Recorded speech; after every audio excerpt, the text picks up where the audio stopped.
Alright, today I'm going to show you how to replace just the glass on your Samsung Galaxy Note 3 and your Samsung Galaxy Note 2.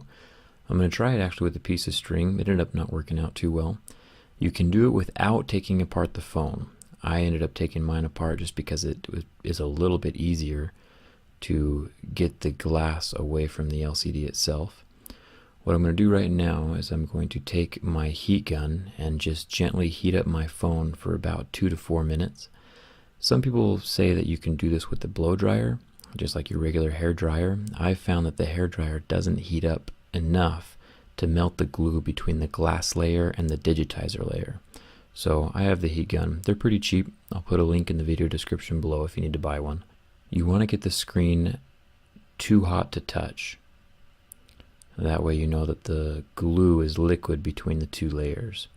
I'm just going to take my razor and kind of slide it in between the glass layer and the digitizer. It's right below the colored part of the lens. And this is where I tried to take a string and kind of slide it in and just pull it through to kind of separate the glass.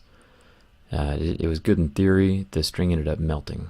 So I guess if you can find a string or a super thin wire, you might be able to put it in between and just pull it down and separate the layers. But in my opinion, the prying it up with razor blades works out a little bit better.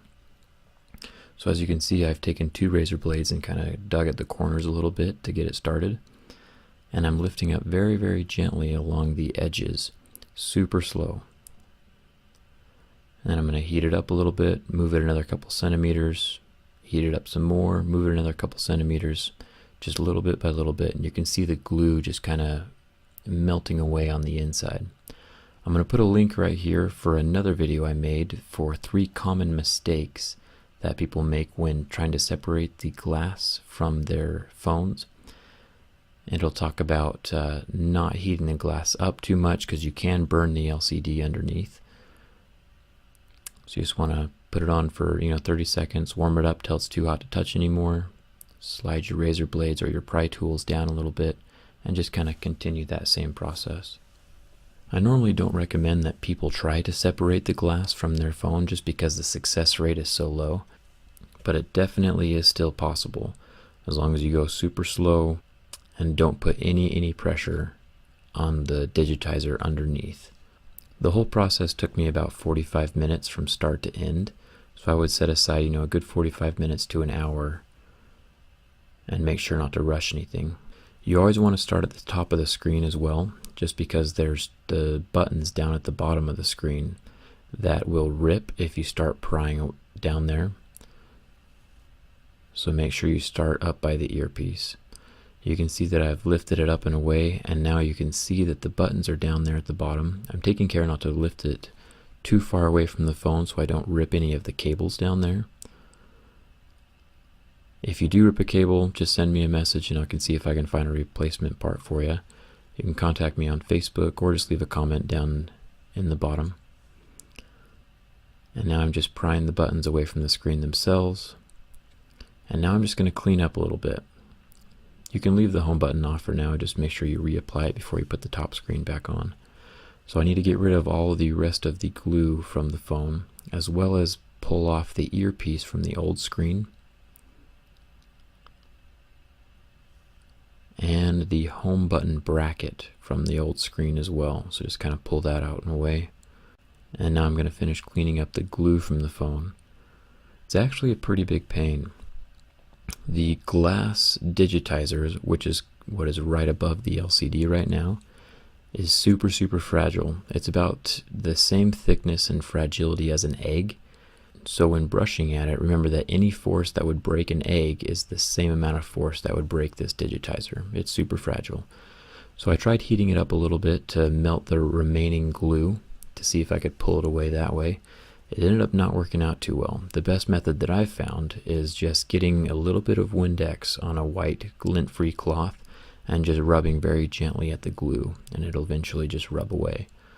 Now, if anybody else has any better ways of getting rid of the glue on the phone, please message me or leave a comment below so we can share it with the rest of the world. Cleaning off the glue took about just as much time as separating the glass from the digitizer. Now, if you've gotten this far, it's pretty impressive. The hardest part is over.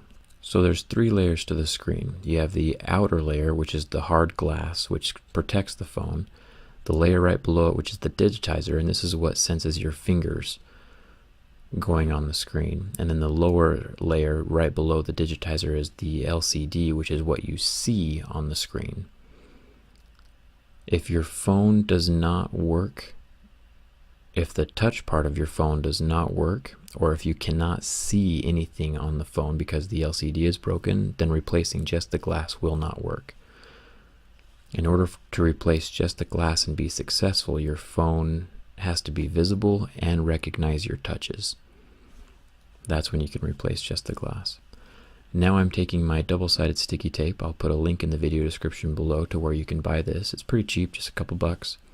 And I'm basically going to make a sticky frame around the edge of the phone, as well as around the LCD itself. That way no dust can get inside between the glass and the digitizer. So make sure that when you put the sticky tape in a square around the LCD itself, that there's no way that dust can slip inside. So make sure it's completely sealed off. Also make sure not to cover up any of the light sensors, the proximity sensors, or the camera up at the top of the phone. Taking the double-sided tape and just making my little fortress around the edges here. If you have any problems, you can always message me for help. You can find me on Facebook or on Twitter at Zach's Jerry Rig, Google Plus as well as Facebook. I'll put links at the end of the videos for all of that stuff. You can click in the bottom left corner to head to my website. Alright, so right here you can see that the earpiece is already in place, and I pulled off the bottom protective layer on the glass, and I'm just lining it up along the edge of the phone. And I'm leaving the bottom up just a little bit so I can align that home button. Now you can see that I've messed up a little bit here. I forgot to put in the metal bracket for the home button that we took off of the old screen. So what I'm going to do is I'm just going to pry up the screen a little bit again, slide that bracket in, and then put it back down again. So save yourself a step and remember to put that bracket in beforehand. And you can see that everything's good. If you need a link to see how to put your phone back together again, go ahead and click that. If you decided not to take your phone apart, you'll find you should be good to go. Now make sure to get a case on this thing. Try not to drop it. And you can see that everything works out great. If you have any questions, make sure to leave in the comments below. Don't forget to like if this video helped you. And the best thing that you can do for me is to subscribe to my YouTube channel. And don't forget about Facebook, Google Plus, or Twitter. I hope to see you around. Thanks for watching.